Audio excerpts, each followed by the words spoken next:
کائنات کے سب سے بڑے وارٹیکس پوائنٹ کے اوپر آپ کا خانہ کعبہ ہے جس کو آپ عبادت کرتے ہیں. عبادت اس گھر کی نہیں ہے, عبادت خانہ کعبے کی عمارت کی نہیں ہے, عبادت اس انرجی کی ہے جو اللہ نے اس عمارت میں اتاری ہے. تو کائنات کا سب سے بڑا وارٹیکس پوائنٹ. تو کبھی یہ سمجھیے گا مولا کائنات امام علی علیہ الصلوۃ والسلام کا ظہور اس خانہ کعبے کے اندر کیوں ہوا, اس کے اندر بھی بہت بڑے راز ہیں. یہ کوئی اتنی آسان سی بات ہے کہ مولا کائنات جو کل ایمان ہے, یاسوب الدین ہے, ید اللہ ہے, عین اللہ ہے, لسان اللہ ہے, وجہ اللہ ہے, ان کا ظہور کائنات کی سب سے بڑی انرجی میں کیوں ہوا. اچھا پھر میں نے آپ کو کہا تھا کہ 12 اللہ کا عدد, ٹھیک ہے, 12 اللہ کا عدد ہے, 2 + 1 3. مولا کائنات کی والدہ پاک بی بی فاطمہ بنت اسد سلام اللہ علیہا خانہ کعبے سے کتنے دن کے بعد باہر آئیں؟ 3 دن. مولا علی نے آنکھیں کتنے دن بعد کھولیں؟ 3 دن.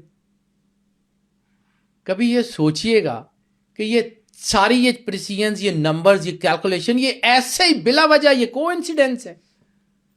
کوئی نہ کوئی تو راز ہوگا. یہ کائنات کے سب سے بڑے راز ہیں.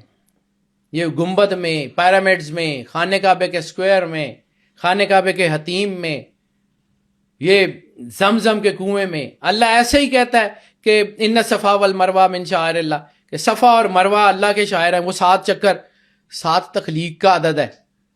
یہ صرف بی بی ہاجرہ کی تخلیق جو نہیں تھی, یہ اللہ کروا رہا تھا.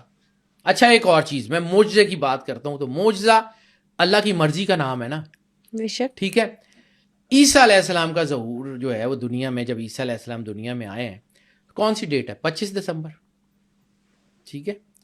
25 دسمبر سردی کا ٹائم ہے نا, ایسے ہی ہے. قرآن پاک میں سورہ مریم میں آیت ہے, جب بی بی مریم نے حضرت عیسیٰ علیہ السلام کی پیدائش ہوئی تو آپ نے کمزوری محسوس کی, تو اللہ نے انہیں کہا کہ وہ سامنے کھجور کا درخت ہے, اس کو ہلاؤ, تازہ اور پکی ہوئی کھجوریں گریں گی, اور یہاں جہاں تم کھڑی ہو یہاں زمین پہ پیر مارو, یہاں سے تازے اور میٹھے پانی کا چشمہ نکلے گا, کھاؤ پیو اور اللہ کا شکر ادا کرو.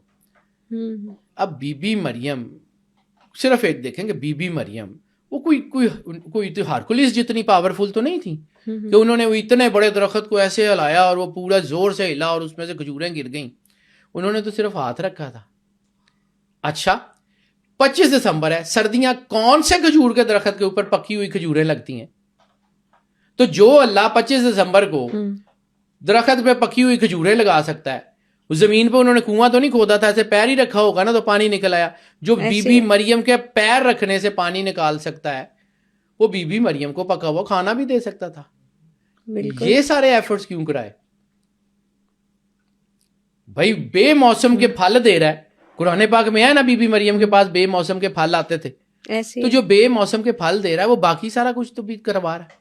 تو ہو سکتا ہے یہ جو بی بی ہاجرہ کا یہ جو صفا اور مروہ کی صحیح ہے, اس میں بھی کوئی اور راز ہو. اللہ اشارہ کرے تو پانی نکل سکتا ہے. حضرت اسماعیل کی ایڑی رگڑا کے پانی کیوں نکالا؟ کیوں؟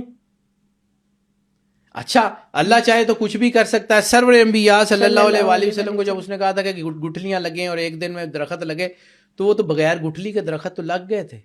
گٹھلیاں ابو جہل نکال کے لے گیا تھا تو بھی درخت لگ گئے تھے. تو جو اللہ یہ سارا کچھ کرنے پہ قادر ہے, تو پھر یہ ایفرٹس کیوں کرا رہا ہے؟ کبھی یہ سوچئے گا. یہ جو پیرامڈز ہیں, یہ جو گنبد ہیں, یہ شاید ان ایفرٹس کا نام ہو. انرجی تو اللہ نے دینی ہے, وہ تو کہیں بھی دے سکتا ہے, وہ کسی بھی حال میں دے سکتا ہے, وہ کسی کو بھی دے سکتا ہے. تو یہ سارے کام کیوں کرا رہا ہے؟ اس کے پیچھے کوئی نہ کوئی ایسی چیز ہے جو اللہ سائنس کو فوڈ فار تھاٹ دے رہا ہے کہ آنے والے وقت کے لوگ اس کو سوچیں گے, سمجھیں گے. کیوں قرآن پاک میں بار بار اللہ کہہ رہا ہے کہ کوئی ہے جو سوچے سمجھے؟ ہم نے اس قرآن کو پڑھنے کے لیے آسان کر دیا, کوئی ہے جو سوچے سمجھے. یعنی 137-38 مرتبہ اللہ نے صرف سوچنے سمجھنے کا ذکر کیا ہے قرآن پاک میں. لِآیاتِ اُولِی الْأَلْبَاب, عقل والوں کے لیے نشانی ہے. یہ پڑھے لکھوں کے دین ہے. یہ ان لوگوں کے لیے ہے جن کی آنکھیں کھلی ہیں. یہ ان لوگوں کے لیے تھوڑی ہے جنہوں نے کھ نظر نہیں آتا. یہ دین اتنا آسان ہے اور یہ اتنا مشکل کر دیا گیا ہے. کوئی نہ کوئی تو اس کے اندر تھا. ہم جب اس کو پڑھتے ہی نہیں ہیں تو پھر ہم کہتے ہیں کہ نہیں جی آیا تو غلط گلاں کر دینے. وہ بھائی تمہیں نظر نہیں آتا, اس میں کسی کا کیا قصور ہے؟